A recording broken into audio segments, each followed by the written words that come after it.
Hello students, आज हम लोग स्टार्ट करेंगे विद्युत आवेश तथा विद्युत क्षेत्र का लेक्चर 2। ठीक है। पहले लेक्चर में हम लोग आवेश के गुण के बारे में अध्ययन किए थे, उसके मात्रक गुण नहीं उसके मात्रक के अध्ययन किए थे। ठीक है। इस लेक्चर में हम आवेश के गुण का अध्ययन करेंगे। ठीक है। आवेश के क्या क्या गुण होते हैं, वो कौन से नियम का पालन करता है। ठीक है। तो देखिए, पहला गुण क्या है, आवेश का योज्यता का नियम। आवेश का जो पहला गुण है, आवेश का योज्यता का नियम। यह नियम यह कहता है कि आवेश को साधारण बीजगणितीय योग के नियम से जोड़ा जा सकता है। तब जो अपना साधारण योग का नियम जो होता है, उसके आधार पर हम लोग आवेश को जोड़ सकते हैं। इस नियम के अनुसार आवेशों को साधारण बीजगणितीय योग के नियम से जोड़ा जाता है। जैसे मान लेते हैं कि मेरे पास कोई एक निकाय है। ठीक है। इसमें कई सारे कण है। यहाँ पर मान लेते हैं कि यहाँ पर Q1 आवेश है, 2 माइक्रोकूलम आवेश है इस पर। यहाँ पर दूसरा आवेश है जिस पर Q2 बराबर -3 माइक्रोकूलम है। यहाँ पर है Q3 5 माइक्रोकूलम है। तो इस निकाय का कुल आवेश कितना होगा, तो कुल आवेश को लिख सकते हैं, ये 2 माइक्रोकूलम प्लस -3 माइक्रोकूलम प्लस ये कितना होगा 5 माइक्रोकूलम। तो Q बराबर कितना होगा 5 × 7 = 4 माइक्रोकूलम। यही तो है योग का नियम। तो कहने का अर्थ है कि आवेश को साधारण बीजगणितीय योग के नियम से हम लोग आसानी से जोड़ सकते हैं। ठीक है। ये पहला गुण था। चिमटा रहा हूँ, वीडियो पॉज करके इसे नोट कर।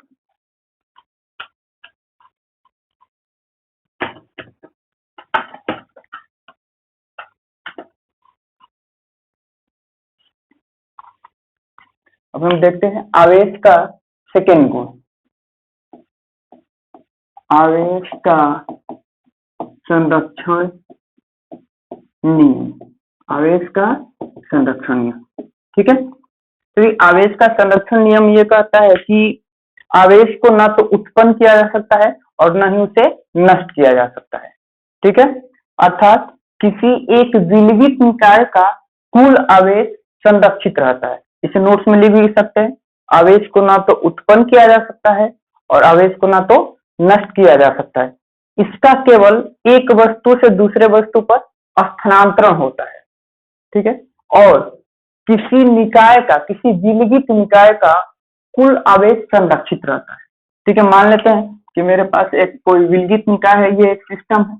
ठीक है। इसमें क्या है, बहुत सारे कण है। जैसे मान लेते हैं कि Q1 एक कण है, इस पर आवेश है, ये पहला कण है, इस पर आवेश Q1 बराबर 2 माइक्रोकूलम है। एक दूसरा है Q2 बराबर -3 माइक्रोकूलम और एक और कण है Q3 जिस पर आवेश मान लेते हैं Q3 पर चलो मान लेते हैं 5 माइक्रोकूलम आवेश। Q1 पर 2 माइक्रोकूलम, Q2 पर 3 माइक्रोकूलम और Q3 पर 5 माइक्रोकूलम आवेश। ठीक है। ये विलगित निकाय है। विलगित निकाय, ये विलगित निकाय का अर्थ होता है कि वैसा सिस्टम जिसके अंदर से ना कुछ बाहर जा सके और ना ही बाहर से कुछ अंदर आ सके। यानी कहने का अर्थ है कि इसके अंदर जितने आवेश है, ये आवेश ना तो बाहर जा सकते हैं और ना ही बाहर से इसमें कुछ और आवेश आ सकते हैं। तो ये क्या कहलाएगा, विलगित निकाय। अब मान लेते हैं कि ये जो 3 कण थे, इनके आवेशों का ट्रांसफर सब में एक साथ हो गया। किसी में से कुछ आवेश इसमें गए, मतलब कहने का सबका एक दूसरे में ट्रांसफर हो गया, स्थानांतरण हो गया। हमने इसको ऐसे पकड़ के हिला दिया, तो हिलाने से क्या हुआ, सबका अपना अपना अलग अलग ट्रांसफर हो गया। जैसे मान लीजिए अब नया सिचुएशन क्या है, पहले ये था, अब मान लेते हैं कि इस पर जो कण है, ये पहला जो कण है, इस पर किसी कारण 10 माइक्रोकूलम आवेश का ट्रांसफर हुआ। Q2 पर आ गया, मान लेते हैं कि -8 माइक्रोकूलम। ठीक है। तो कह रहे क्वेश्चन की Q3 पर कितना आवेश। तो आवेश का संरक्षण नियम यह कहता है कि किसी विलगित निकाय का कुल आवेश संरक्षित रहता है। तो कुल आवेश संरक्षित करने का मतलब कि जो अभी आवेश है बाद में भी उतना ही होना चाहिए। तो अभी इस निकाय पर कुल कितना आवेश, देखिए टोटल Q टोटल कितना है इसका 2 5 7 में से 3 घटे कितना 4 माइक्रोकूलम। यानी कि इस निकाय में अभी कुल आवेश कितना है 4 माइक्रोकूलम। तो बाद में सिचुएशन बदला तो यही निकाय यहाँ पर भी है, बस सिचुएशन बदला है, तो इस पर भी क्या होना चाहिए, 4 माइक्रोकुलाम ही आवेश होना चाहिए। तो देखते हैं, ये Q1 पर कितना है, 10 माइक्रोकुलाम है, Q2 पर कितना है, -8 माइक्रोकुलाम है, तो 10 में से 8 घटा कितना, 2। इसे साधारण योग के नियम से हम लोग जोड़ सकते हैं, ठीक है। इस पर 2 माइक्रोकुलाम आवेश आया, ये इस पे नहीं पता है कि कितना होना चाहिए। अगर 10 में से 8 गया, 2 माइक्रोकुलाम आवेश है और कुल आवेश कितना होना चाहिए, 4 माइक्रोकुलाम। तो कहने का अर्थ है कि Q3 पर कितना आवेश होगा कि कुल आवेश 4 माइक्रोकुलाम हो जाए। तो सिंपल ये बात समझ में आ रहा है कि Q3 अगर 2 माइक्रोकुलाम होता तो टोटल आवेश कितना होता, 4 माइक्रोकुलाम, क्योंकि आवेश संरक्षण नियम यही है कि पहले जितना आवेश था उतना अभी भी होना चाहिए, ठीक है। ये आवेश का सेकेंड गुण था। जब भी नोट कर सकते हैं, जो बोले हैं वो डिफिनेशन भी लिख लें।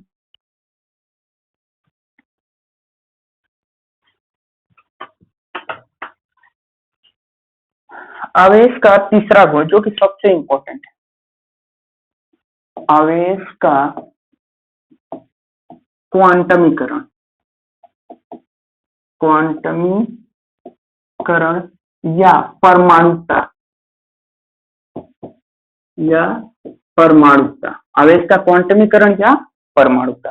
देखिए आवेश का क्वांटमीकरण ये कहता है कि जो आवेश की न्यूनतम मात्रा है ई, आवेश की न्यूनतम मात्रा कितनी है, ई होती है। इसका मान कितना होता है, 1.6 × 10 के पावर कितना, -19 कूलम। जो आवेश की न्यूनतम मात्रा होती है वो हमेशा पूर्ण गुणज के रूप में रहती है। पूर्ण गुणज कहने का मतलब या तो 1E, 2E, 3E, 4E, 5E ऐसे रह सकती है, ठीक है। ई फ्रैक्शन में नहीं रह सकती। फ्रैक्शन करने का मतलब कि आधा ई, मतलब कि आधा आवेश, मतलब आधा इलेक्ट्रॉन।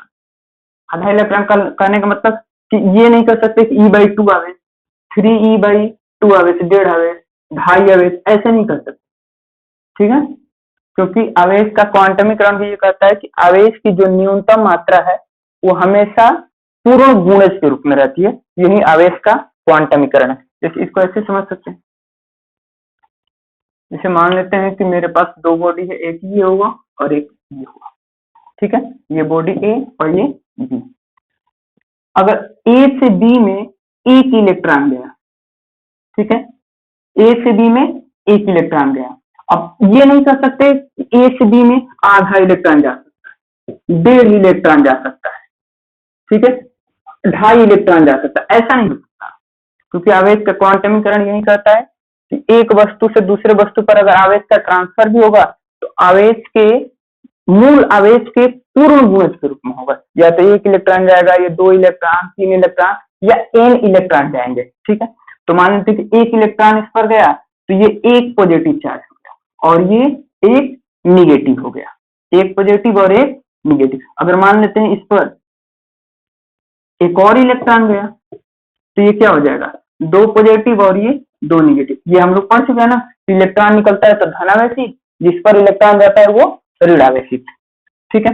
3 गया तो 3 ई हो जाएगा, इस पे एक और निगेटिव आ जाएगा, ये -3 और ये +3।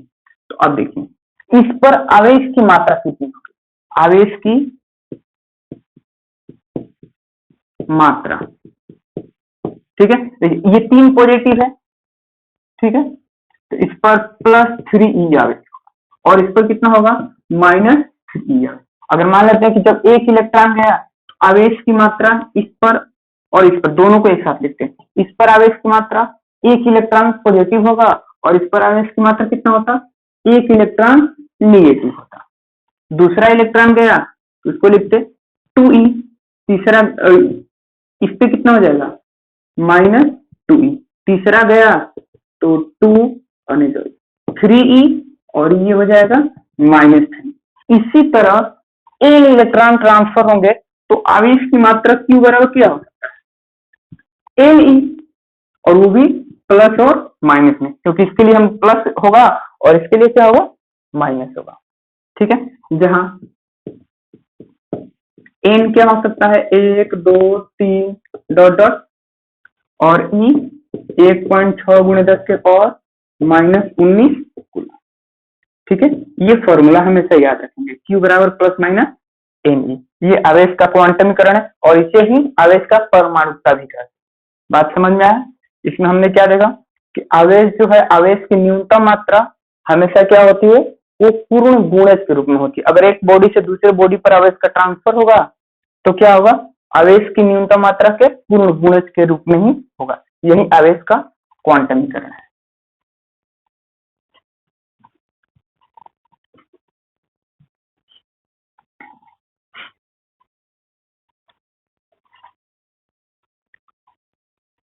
आवेश का अगला गुण देखते हैं हम लोग,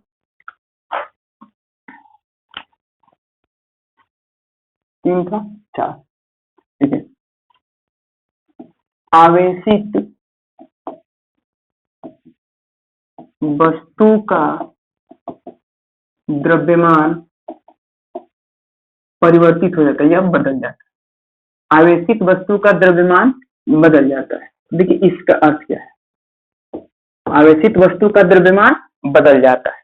देखिए इसको समझते हैं, इसका अर्थ क्या है।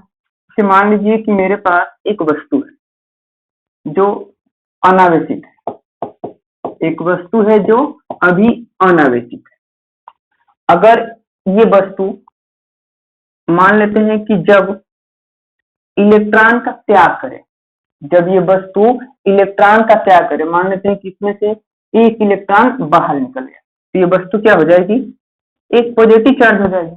अगर इसमें से 2 इलेक्ट्रॉन निकला तो ये वस्तु क्या हो जाएगी, 2 पॉजिटिव हो जाएगी, यानी कि इस पर +2e का आवेश आ जाएगा।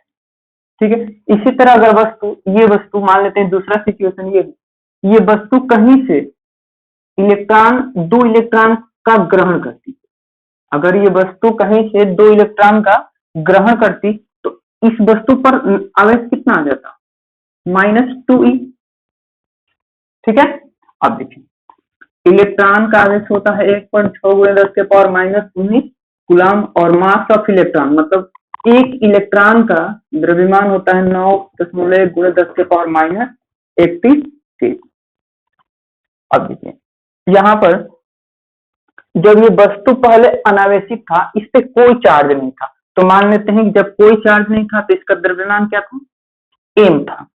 अब हुआ क्या कि जब इस वस्तु ने इलेक्ट्रॉन का त्याग किया, अगर इस वस्तु ने एक इलेक्ट्रॉन का त्याग किया, एक इलेक्ट्रॉन त्याग जब करेगा, एक इलेक्ट्रॉन का द्रव्यमान कितना होता है, 9.1 × 10⁻31। जब इसने एक इलेक्ट्रॉन का द्रव्यमान, मतलब एक इलेक्ट्रॉन त्याग किया, तो इतना द्रव्यमान एक इलेक्ट्रॉन के साथ निकल गया। 2 इलेक्ट्रॉन का त्याग किया तो उतना 2 इलेक्ट्रॉन के द्रव्यमान के बराबर इसमें से निकल गया मास। ठीक है, 3 निकलेगा तो 3 इलेक्ट्रॉन के बराबर द्रव्यमान निकलेगा। तो अगर मान लेते हैं कि ये 2 पॉजिटिव है, अगर ये बॉडी पॉजिटिव चार्ज है तो इसका द्रव्यमान पहले की तुलना में क्या हो जाएगा, घट जाएगा, क्योंकि इसने इलेक्ट्रॉन का त्याग किया है। अगर इलेक्ट्रॉन का त्याग किया है तो क्या होगा, इसका द्रव्यमान पहले से कम होगा। अगर ये बॉडी 2 निगेटिव है, निगेटिव चार्ज है, क्या है, ऋणावेशित है, तो इसका द्रव्यमान पहले की तुलना में क्या हो जाएगा, इसका द्रव्यमान पहले की तुलना में घट जाएगा और इसका द्रव्यमान पहले की तुलना में क्या हो जाएगा, बढ़ जाएगा। क्यों, क्योंकि इसने इलेक्ट्रॉन का क्या किया है, जब ये निगेटिव चार्जेस का मतलब इस वस्तु ने इलेक्ट्रॉन को ग्रहण किया है। जब इलेक्ट्रॉन ग्रहण करेगी, मान लीजिए 2 इलेक्ट्रॉन ग्रहण किया है, तो 2 इलेक्ट्रॉन के बराबर द्रव्यमान इस पर क्या हो गया है, बढ़ गया है पहले की तुलना में। जब आवेशित नहीं था, मतलब अनावेशित था, तो द्रव्यमान m। जब इस पर 2 इलेक्ट्रॉन आ गए तो इसका द्रव्यमान क्या हो गया, 2 इलेक्ट्रॉन के बराबर बढ़ गया। तो ये बात याद रखेंगे, धनावेशित वस्तु का द्रव्यमान, धनावेशित वस्तु का द्रव्यमान पहले से बढ़ जाता है, नहीं, धनावेशित वस्तु का द्रव्यमान पहले से क्या होता है, सॉरी, हाँ, धनावेशित है तो क्या हो जाएगा, घट जाता है। ठीक है, और ऋणावेशित का क्या हो जाएगा, उसी तरह ऋणावेशित वस्तु का द्रव्यमान बढ़ जाएगा। क्यों, क्योंकि इसने इलेक्ट्रॉन का ग्रहण किया है। ठीक है, अब इसको ऐसे भी लिख सकते हैं, अगर मान लेते हैं कि ये m अनावेशित वस्तु का द्रव्यमान है, m डैश एम पॉजिटिव लिख रहे हैं। एम पॉजिटिव मतलब धनावेशित वस्तु का द्रव्यमान और एम निगेटिव मतलब ऋणावेशित वस्तु का द्रव्यमान। इसको ऐसे लिख सकते हैं, मान रहे हैं बस, एम पॉजिटिव है और एम निगेटिव है। एम पॉजिटिव का मतलब ये वस्तु धनावेशित है, तो इसका द्रव्यमान क्या हो गया है, कम हो गया है, किससे, अनावेशित वस्तु से। और एम निगेटिव है तो उसका द्रव्यमान क्या होगा, अनावेशित वस्तु से अधिक होगा। यानी कि अनावेशित वस्तु का द्रव्यमान धनावेशित से अधिक होता है और ऋणावेशित से कम होता है।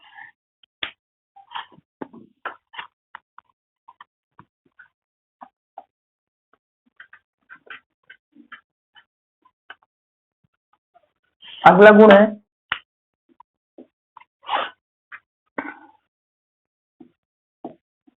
बिना द्रव्यमान का आवेश का होना संभव नहीं है। ठीक है, बिना द्रव्यमान का आवेश का होना संभव नहीं है, लेकिन आवेश के बिना द्रव्यमान संभव है। ये बात याद रखेंगे। ठीक है, कहने का अर्थ है कि आवेश जो है किसी वस्तु का ही गुण है।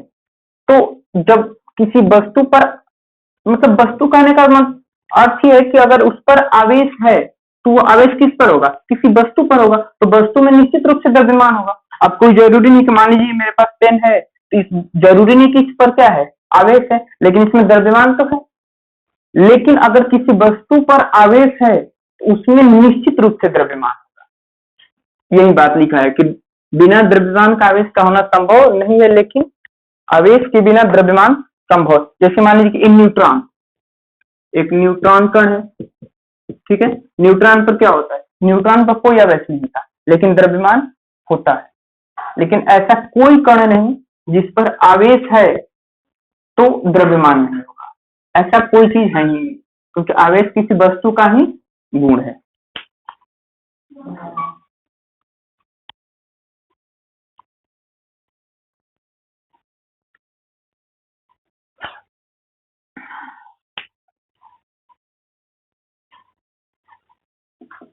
अगला देखते हैं, वस्तु का आवेशित होने का उत्तरदायी इलेक्ट्रॉन होता है। इलेक्ट्रॉन होता है, ये बात हम लोग पिछले लेक्चर में भी पढ़े थे कि वस्तु का आवेशित होने का उत्तरदायी इलेक्ट्रॉन होता है। क्योंकि जैसे मान लीजिए ये वस्तु है, ये दो वस्तु है, ठीक है, यहाँ पे नाभिक में क्या होते हैं, प्रोटॉन और न्यूट्रॉन। यहाँ भी नाभिक में क्या होता है, प्रोटॉन और न्यूट्रॉन। ठीक है, तो इसमें से कौन बाहर निकलता है, अगर यहाँ से एक इलेक्ट्रॉन निकलकर इस पर आ गया तो ये वस्तु क्या हो जाएगा, निगेटिव, और ये हो जाएगा पॉजिटिव। तो वस्तु को किसने चार्ज किया, इलेक्ट्रॉन ने। एक यहाँ से इलेक्ट्रॉन निकलकर इस पर आया तो ये निगेटिव और ये पॉजिटिव। तो आवेशित होने के लिए कौन उत्तरदायी होता है, इलेक्ट्रॉन।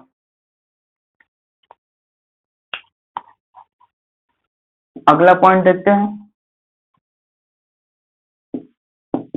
आवेश का मान वेग पर निर्भर नहीं करता। आवेश का मान वेग पर निर्भर नहीं करता, लेकिन द्रव्यमान वेग पर निर्भर करता है। ठीक है, यानी कि मान लीजिए ये कोई वस्तु है, ठीक है, इस पर Q आवेश है और इसका द्रव्यमान क्या है, m है। अब यदि ये वस्तु रुका हुआ है तो ये Q आवेश है और m है। अगर ये वस्तु भी वेग से, मतलब बहुत ज्यादा स्पीड से गति करने लगे, तो जब ये वस्तु बहुत तेजी से गति करने लगेगी, बहुत ज्यादा स्पीड से, तो ये Q क्या होगा, Q चेंज नहीं होगा, Q में नो चेंज होगा।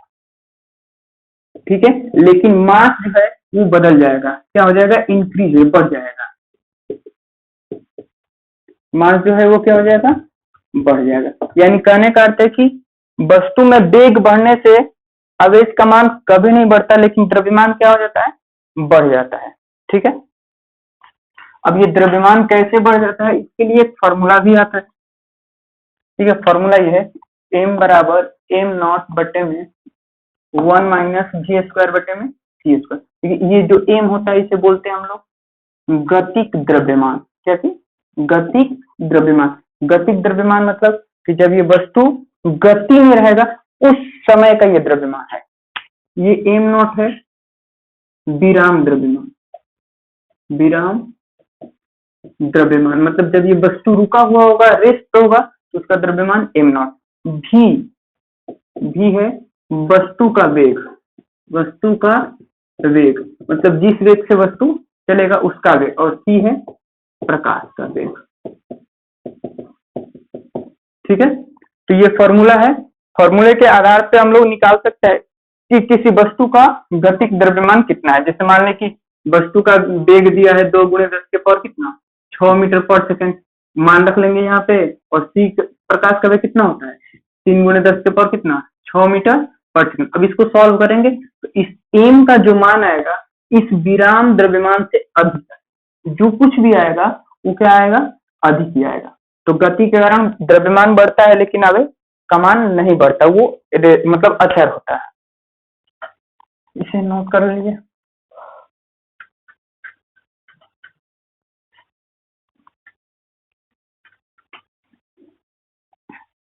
अब अगला गुण देखते हैं।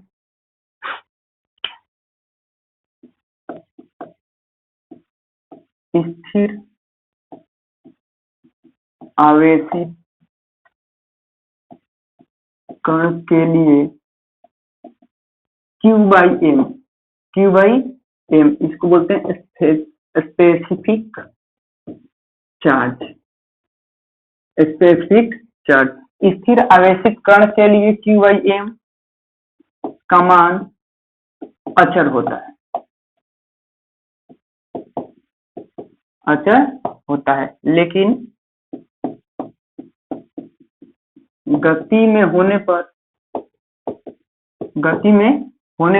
Q/m घट जाता है।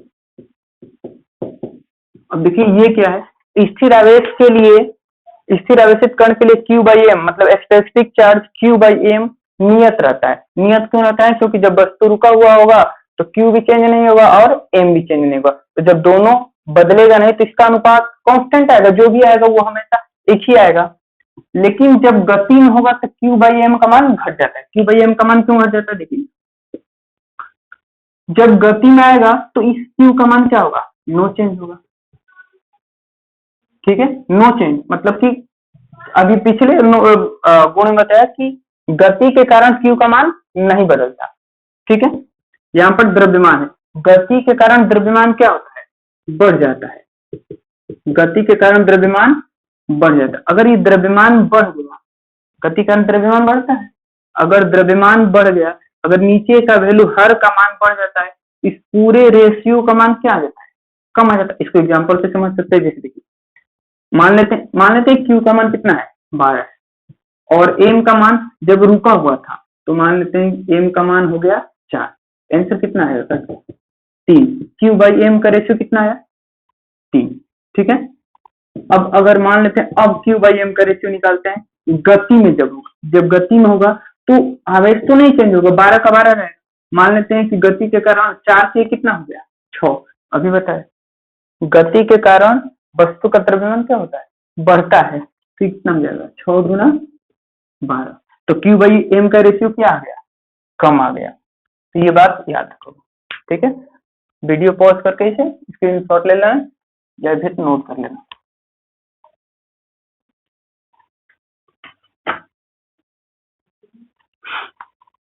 अब अगला गुण देखते हैं। ये तो हो गया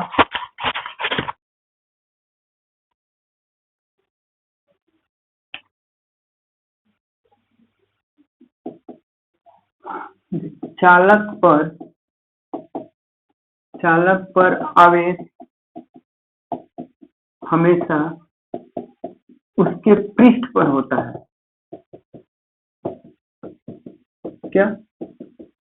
अगर कोई वस्तु चालक है तो उस पर जो आवेश देंगे वो हमेशा आवेश क्या होगा, पृष्ठ पर फैल जाएगा। अचालक के लिए अचालक में समान रूप से फैला होता है, समान रूप से फैला होता है। जैसे मान लीजिए मेरे पास दो बॉडी है, ये ठोस गोला है, मान लीजिए ठोस गोला है, अंदर से भी भरा हुआ है, ठीक है। ये भी ठोस गोला है, लेकिन ये क्या है, चालक है, और ये क्या है, अचालक है। चालक अचालक तो जानते होंगे, जिसमें इलेक्ट्रॉन की अधिकता होती है उसे चालक कहते हैं, और इसमें मतलब मुक्त इलेक्ट्रॉनों की संख्या अधिक होती है उसे चालक, और इसमें मुक्त इलेक्ट्रॉन की संख्या बहुत ही कम होती है, बहुत ही कम, लगभग ना के बराबर, इसे अचालक कहते हैं।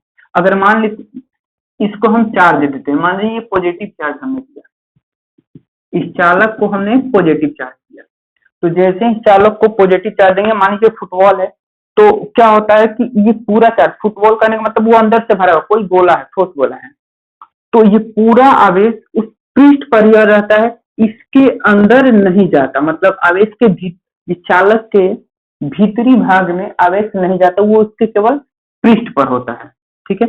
लेकिन यही जब अचालक है, जब हम इसको पॉजिटिव चार्ज देंगे, तो ये आवेश उसके बाहरी पृष्ठ पर और उसके आंतरिक भाग, उसके अंदर, उसके जो जगह, मतलब खाली जगह तो नहीं कह सकते, उसके अंदर प्रत्येक भाग पे एक समान रूप से फैल जाते हैं, मतलब चारों तरफ फैल जाएंगे बराबर मात्रा, ठीक है। ये बात इधर याद रखोगे, अचालक के लिए आवेश एक समान रूप से चारों तरफ उसके अंदर आंतरिक भाग में फैला होता है, लेकिन चालक पर क्या होता है, केवल उसके पृष्ठ पर होता है। अगला देखते हैं गुण।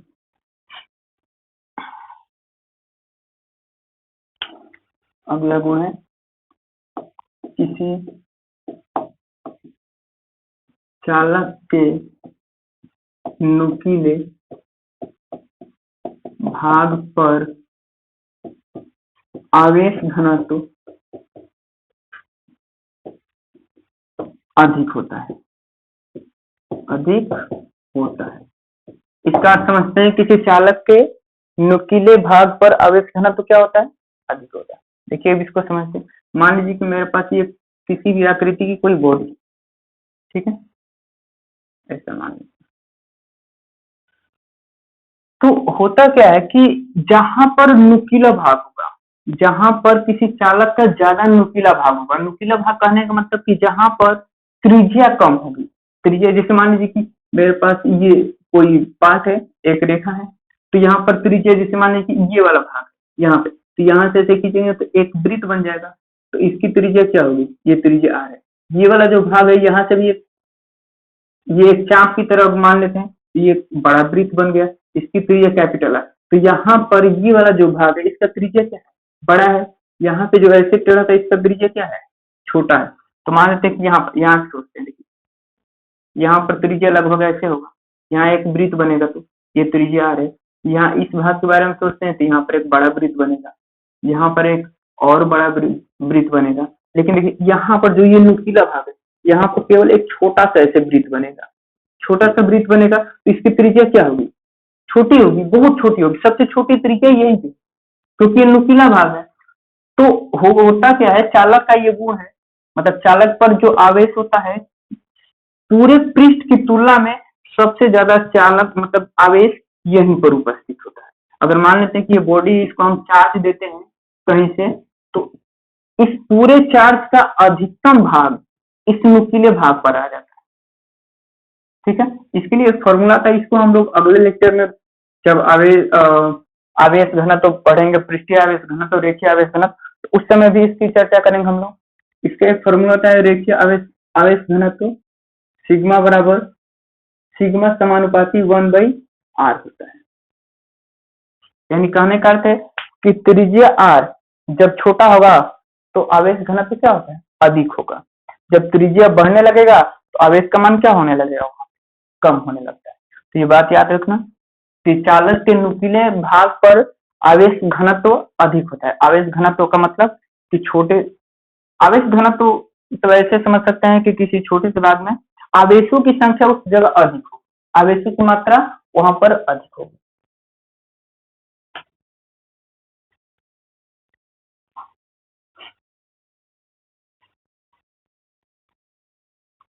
एक बात और याद रख सकते हैं, आवेश की न्यूनतम मात्रा, आवेश की न्यूनतम मात्रा E बराबर होता है 1.6 गुणे 10 के पावर माइनस 19 ग्राम। इसकी गणना वैज्ञानिक मिलिकन किए थे, ठीक है, वैज्ञानिक का नाम था मिलिकन। मतलब E बराबर 1.6 गुणे 10 के पावर माइनस 19 गुलाम की गणना मिलिकन किए थे और उन्होंने गणना करने के लिए HCF मेथड अपनाया था। HCF मेथड मतलब महत्तम समापवर्त विधि। महत्तम समापवर्त विधि से मिलिकन ने 1.6 गुणे 10 के पावर माइनस 19 का गणना किया था। अच्छा, एक चीज, इसके लिए उन्होंने जो एक्सपेरिमेंट किया था, एक्सपेरिमेंट था ऑयल ड्रॉप एक्सपेरिमेंट, ठीक है, यानी कि ऑयल ड्रॉप एक्सपेरिमेंट करके HCF मेथड से मिलिकन ने 1.6 गुणे 10 के पावर माइनस 19 कूलम का गणना किया था।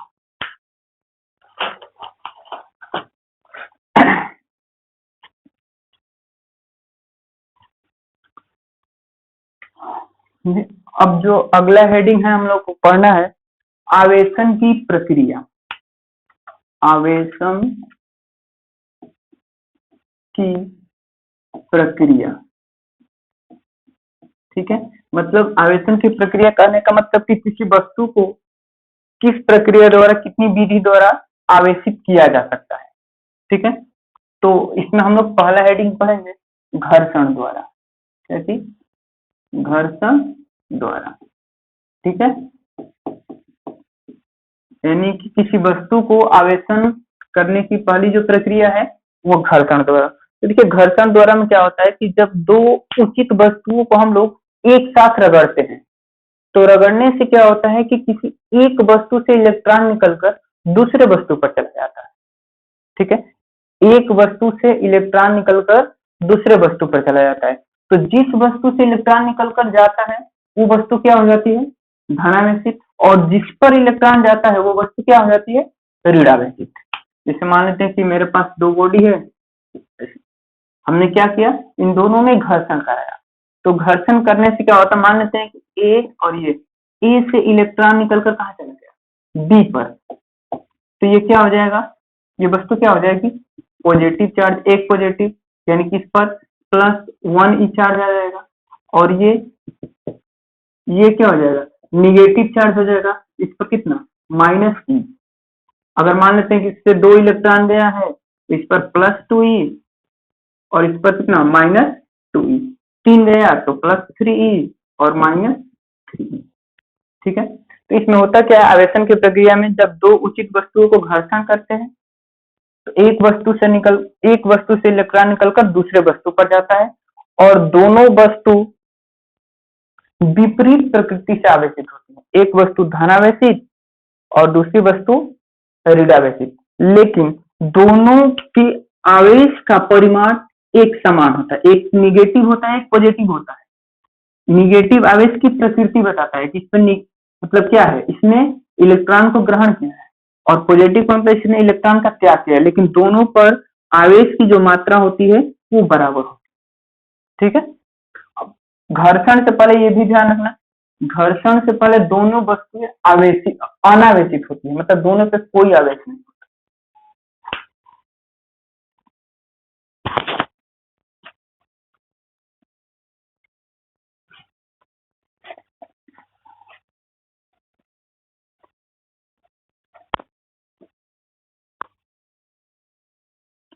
देखते हैं अगला हेडिंग, देखते हैं आवेश, घर्षण द्वारा हो गया, चालन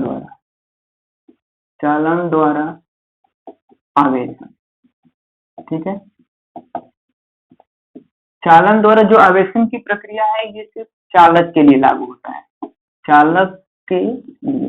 चालन द्वारा आवेशन क्या होता है, चालक के लिए होता है। जैसे मान लीजिए कि मेरे पास पहले से एक चार्ज बॉडी है, मेरे पास क्या है, पहले से एक चार्ज बॉडी है, ठीक है।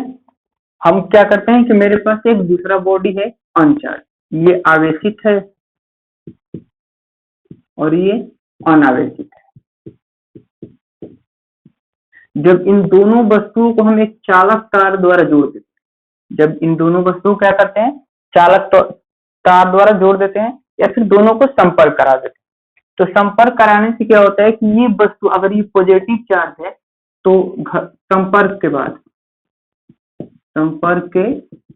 बाद ये ए ये बी, ये दोनों वस्तुएं क्या हो जाएगी, ये भी पॉजिटिव चार्ज हो जाएगी और ये भी पॉजिटिव चार्ज। बात समझ में आया? जब अगर मान लीजिए कि शुरुआत में ये निगेटिव होता तो संपर्क कराने से ये भी वस्तु क्या हो जाती, निगेटिव, ये भी निगेटिव चार्ज और ये भी निगेटिव चार्ज, और आवेश क्या होता है, आवेश का मान भी बढ़ जाता है अगर दोनों एक समान प्रकार से गोले, दोनों एक समान प्रकार से गोले हो तो आधा आधा आवेश दोनों पे बढ़ जाता है। अगर पहला पॉजिटिव तो दूसरा भी पॉजिटिव, पहला निगेटिव तो दूसरा भी निगेटिव। अब अगर इसकी प्रक्रिया समझना चाहते हैं, देखिए ऐसे समझ सकते हैं कि आखिर ये एक पॉजिटिव तो दूसरा पॉजिटिव कैसे हो जाता है। ठीक है, मान लेते हैं इस पर 8 पॉजिटिव है, जब हमने इसको चालक तार से जोड़ा तो चालक तार से जोड़ते हैं तो क्या होता है, ये चालक है, इसमें भी मुक्त इलेक्ट्रॉन है, तो यहाँ से क्या होता है, ये प्लस क्या करते हैं, इलेक्ट्रॉन को, मुक्त इलेक्ट्रॉन को आकर्षित करते हैं। तो मान लेते हैं इसमें बहुत सारे प्लस, जितने प्लस होंगे उतने क्या होंगे, माइनस भी होंगे, सबके साथ प्लस, जितने प्लस होंगे उतने माइनस होंगे। अब होता क्या है कि मान लीजिए ये वाला एक इलेक्ट्रॉन निकलकर इसमें है, ये वस्तु ए है, एक इलेक्ट्रॉन निकलकर इसमें है तो ये इलेक्ट्रॉन यहाँ से हट गया, और जैसे ही ये इलेक्ट्रॉन यहाँ पर आया तो ये वाला चार्ज क्या हो जाएगा, मतलब निराशित हो जाएगा। इसको क्या कर ले, दोनों प्लस माइनस मिलके कट गया। तो इस पे पहले से मान लेते हैं, पहले 8 पॉजिटिव था, 8 क्या था, 8 पॉजिटिव था, इस पे क्या था, 0 था प्रारंभ में। लेकिन जब एक इलेक्ट्रॉन इसमें से निकलकर यहाँ पर आया तो ये क्या बन गया, एक पॉजिटिव बना, और एक इलेक्ट्रॉन आया तो इसका एक पॉजिटिव क्या हो जाएगा, खत्म हो गया। तो अब कितने बच गए, 7 पॉजिटिव, अब ये 7 पॉजिटिव हो गए। फिर दूसरा इलेक्ट्रॉन आया, ये दूसरा इलेक्ट्रॉन आया तो ये क्या हो गया, 2 पॉजिटिव, और आकर के इसने दूसरे प्लस को नष्ट कर, मतलब निरावेशित कर दिया, तो ये क्या हो गया, अब 6 बचे, ये 6 पॉजिटिव। तीसरा आया, इसको खत्म कर दिया तो 3 पॉजिटिव, तो ये इसको खत्म कर दिया, 3 पॉजिटिव हो गया। चौथा आया, इसको भी खत्म कर दिया।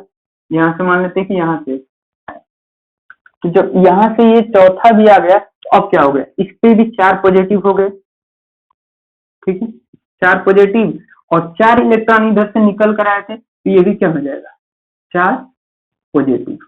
ठीक है, अब होता क्या है, जब दोनों का के आवेश बराबर हो जाएंगे तो ये क्या करेगा, आवेशों का प्रवाह रुक जाता है, क्योंकि इधर भी 4 पॉजिटिव है और इधर भी 4 पॉजिटिव है, तो ये इलेक्ट्रॉन को खींच नहीं पाएगा। जैसे मान लीजिए ये इलेक्ट्रॉन यहाँ से इधर जाना चाहिए, तो इधर भी 4 पॉजिटिव है तो ये भी इसको इधर खींचेगा, और ये भी 4 पॉजिटिव है तो ये भी इधर खींचेगा, ये आवेश अब कहीं नहीं जाएगा, इलेक्ट्रॉन कहीं नहीं जाएगा, तो आवेश का प्रवाह रुक जाता है।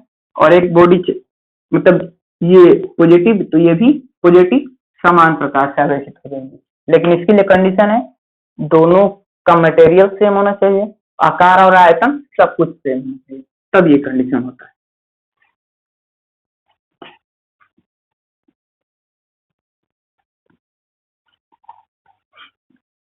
चालन द्वारा आवेशन हो गया। अब हमें पढ़ना है प्रेरण द्वारा आवेशन। प्रेरण द्वारा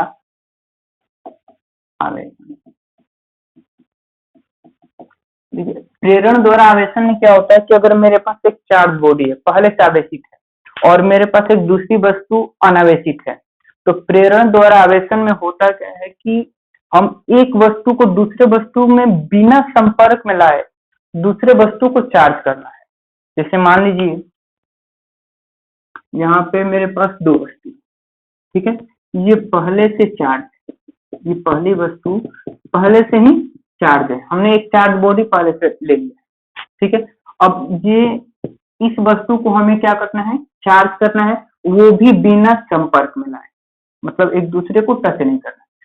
तो इसका स्टेप बाय स्टेप मतलब इसको चार्ज करते हैं। देखिए कैसे करते हैं, एक वस्तु को इसके हमने मतलब इसको इसके समीप लाया, जो पहले से अनचार्ज था हमने चार्ज बॉडी के समीप लाया, अब देखिए ये चार्ज बॉडी है, इसके जैसे ही समीप आया तो मान लीजिए कि हम लोग पढ़े कि परमाणु क्या होता है, उदासीन होता है, ठीक है। और ये कोई भी पदार्थ है तो परमाणु से मिलकर बना होता है, और परमाणु में भी क्या होता है, मतलब उसमें पदार्थ में मुक्त इलेक्ट्रॉन चारों तरफ फ्रीली उसमें घूमते रहते हैं। तो उसमें होगा क्या कि इसमें चारों तरफ मान लेते प्लस माइनस चारों तरफ,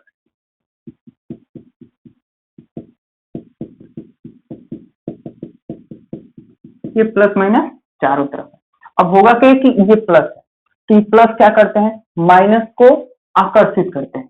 तो अब होगा क्या कि इधर से माइनस निकल के इस छोर पे जमा हो जाएंगे, इसके सामने वाले छोर पे, क्योंकि ये प्लस क्या करेगा, माइनस को खींचेगा, आकर्षित करेगा, तो ये माइनस सभी यहाँ पे जमा हो जाएंगे। अब देखिए ये प्लस क्या करेगा, प्लस प्लस को प्रतिकर्षित करता है, तो ये सारे प्लस यहाँ पे जमा हो जाएंगे, क्योंकि क्या करेगा, ये प्लस प्लस को प्रतिकर्षित करेगा। या फिर ये कर सकते हैं, यहाँ से इलेक्ट्रॉन निकलकर इधर आ गया, ये वाला भाग पॉजिटिव हो गया और इधर वाला क्या हो गया, निगेटिव। अब क्या कर रहा है कि ये प्लस इस प्लस को प्रतिकर्षित कर रहा है। उसके बाद क्या करते हैं, ये जो दूसरा छोर इसको हम लोग पृथ्वी से जोड़ देते हैं, अर्थिंग कर देते हैं। अब अर्थिंग करने में क्या होता है कि देखिए पृथ्वी में असंख्य इलेक्ट्रॉन है, अगर जरूरत पड़े तो इलेक्ट्रॉन दे भी सकता है, मतलब आवेश दे भी सकता है, और जरूरत पड़े तो इलेक्ट्रॉन ले भी सकता है। अब देखिए होगा क्या, यहाँ पर सब पॉजिटिव है, तो ये पॉजिटिव क्या कर रहे हैं, इलेक्ट्रॉन को इधर से आकर्षित करेंगे, तो पृथ्वी से ऐसे इलेक्ट्रॉन चलकर इसके अंदर प्रवेश करेगा। अब जितनी ये मान लो जितने पॉजिटिव है, इधर से इलेक्ट्रॉन आएगा और सब पॉजिटिव को क्या कर देगा, सबको निगेटिव मिल जाएगा। ये वस्तु ये वाला जो पार्ट है यहाँ पे पहले से जो पॉजिटिव था, इधर से जो इलेक्ट्रॉन आ रहे हैं सब इसको क्या कर देंगे, निरावेशित कर देंगे। तो इधर का चार्ज खत्म और इधर इलेक्ट्रॉन, मतलब क्या है, इधर इलेक्ट्रॉन जमा हुए थे तो इधर का पार्ट ऋणावेशित। अब हम क्या करते हैं, इस अर्थिंग को यहाँ से काट देते हैं। जब ये काट देते हैं तो अब क्या होगा कि ये जो आवेश यहाँ आए थे इलेक्ट्रॉन, अब ये पृथ्वी में नहीं जा पाएंगे। अब जैसे ही ये अर्थिंग काट देते हैं कि ये वस्तु क्या हो जाएगा, देखो यहाँ पर जो इलेक्ट्रॉन ऋणावेश जमा था वो ऋणावेश इस वस्तु पर मतलब बराबर मात्रा में चारों तरफ क्या हो जाएंगे, फैल जाएंगे, और ये वस्तु क्या होगी, निगेटिव चार्ज होगी। अगर देखिए इसमें एक और कंडीशन होता है कि अगर मान ले कि हमने जो यहां से अर्थिंग को काटा, अगर हम अर्थिंग काटने मतलब अर्थिंग का ये कनेक्शन हटाने से पहले इस वस्तु को हम यहाँ से हटा लेते, तो होगा क्या कि जैसे ही इस वस्तु को हम हटा लेते तो ये इलेक्ट्रॉन, देखिए ये इलेक्ट्रॉन इसको क्या करता है, इलेक्ट्रॉन को प्रतिकर्षित करता है। तो प्रतिकर्षित करने के कारण ये फिर से इलेक्ट्रॉन पृथ्वी में चले जाते और ये फिर से वस्तु अनावेशित हो जाती। तो इसीलिए इसको स्टेप बाय स्टेप करना होता है। सबसे पहले जब ये संपर्क में लाते हैं तो अर्थिंग करने के बाद जब ये निगेटिव इधर हो जाता है, पॉजिटिव इधर हो जाता है, तो पहले यहाँ से कनेक्शन छुड़ा देते हैं। जब कनेक्शन छुड़ा देंगे तो जो इलेक्ट्रॉन इसमें से आया है वो इलेक्ट्रॉन फिर से वापस नहीं जाएगा और ये पूरा निगेटिव वस्तु के चारों तरफ बराबर मात्रा में क्या हो जाएगा, फैल जाएगा, और वो वस्तु निगेटिव चार्ज हो जाएगी। बात समझ में आए। प्रेरण द्वारा आवेशन में वस्तु को संपर्क में नहीं लाना है। अगर एक वस्तु पॉजिटिव चार्ज है तो दूसरी वस्तु निगेटिव चार्ज हो जाएगी, ठीक है, विपरीत प्रकृति से आवेशित होती है। इसका दूसरा कंडीशन भी हो सकता है, जैसे मान लीजिए शुरुआत में मेरे पास निगेटिव चार्ज है, ये निगेटिव चार्ज है, तो होगा क्या इसमें,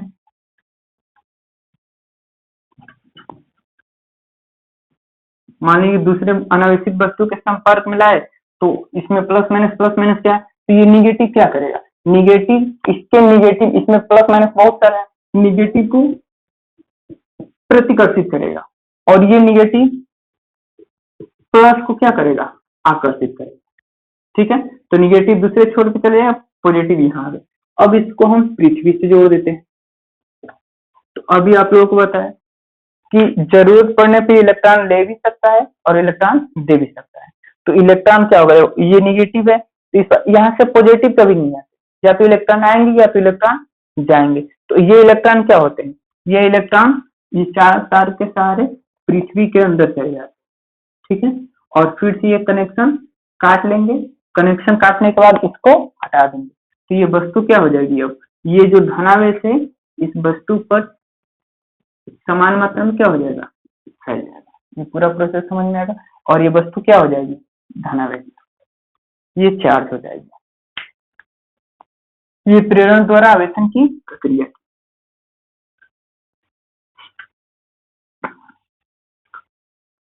अब एक चीज पढ़ते हैं हम लोग, क्वार्क के बारे में पढ़ लेते हैं, ठीक है।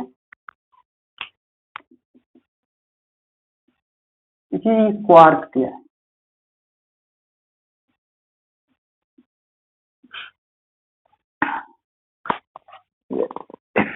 जैसे हम लोग क्या मानते हैं कि प्रोटॉन और न्यूट्रॉन, ये इलेक्ट्रॉन सब क्या है, मूल कण है, लेकिन एक्चुअल में अब ये मूल कण नहीं माने जाते। प्रोटॉन और न्यूट्रॉन ये सब क्या होते हैं, मूल कण नहीं माने जाते। क्यों?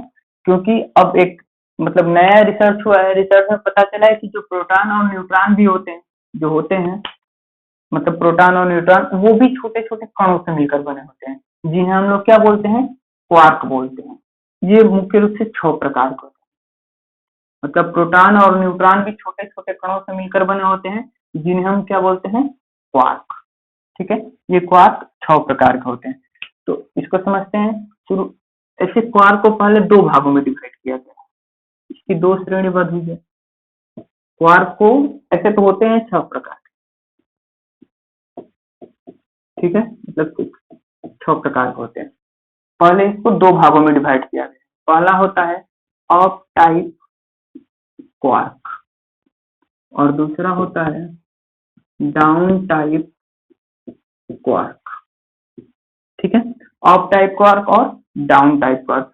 अप टाइप क्वार्क पे +2e/3 आवेश होता है और इस पर क्या होता है, -e/3। अब देखिए यहाँ पे एक प्रॉब्लम हुआ। अभी आवेश के क्वांटमीकरण में हम लोग क्या पढ़ रहे थे कि जो आवेश की न्यूनतम मात्रा E है वो हमेशा पूर्ण गुणज के रूप में होती है, और यहाँ पे हम 2e/3 लिखते हैं।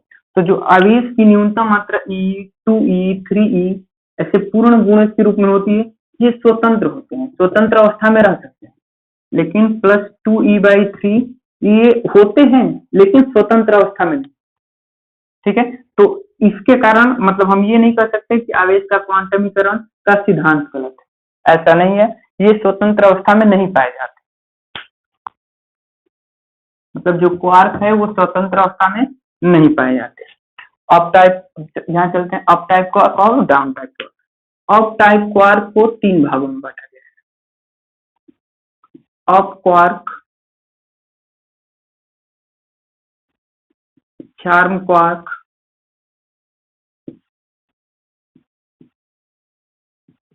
और टॉप क्वार्क, ठीक है। इधर डाउन टाइप क्वार्क को भी 3 भागों में बांटा गया है। डाउन क्वार्क, स्ट्रेंज क्वार्क और बॉटम क्वार्क।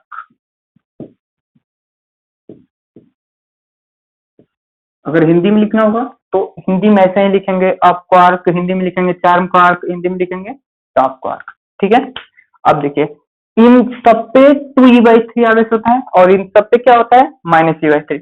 ये कितने हुए, 3 ये और ये 3, 3 कितने हुए, 6 हो गए। ये इसकी श्रेणी है, अप टाइप क्वार्क ये श्रेणी है और ये डाउन टाइप क्वार्क की श्रेणी है। अब समझते हैं कि जो प्रोटॉन है वो कैसे मिलकर बना होता है, मतलब वो कौन कौन से कणों से मिलकर बना। प्रोटॉन, देखिए प्रोटॉन जो होता है 2 अप क्वार्क और 1 डाउन क्वार्क से मिलकर बना होता है। 2 अप क्वार्क और 1 डाउन क्वार्क, मतलब कि अप क्वार्क और डाउन क्वार्क। तो अप क्वार्क पे आवेश कितना होता है, अभी हम लोग लिखे थे 2e/3। अप क्वार्क पे 2e/3, डाउन पे क्या होता है, -e/3। इसको ऐड करते हैं 3, 2e -e, 2 2 4 है, कितना हो जाएगा 3e/3 करके कितना आया, एक पॉजिटिव आया। तो एक पॉजिटिव किस पर आवेश होता है, प्रोटॉन, होता है ना। तो प्रोटॉन किससे मिलकर बना होता है, दो अप क्वार्क और एक डाउन क्वार्क। अब न्यूट्रॉन के बारे में, न्यूट्रॉन ये लिखे, न्यूट्रॉन, न्यूट्रॉन, ठीक है।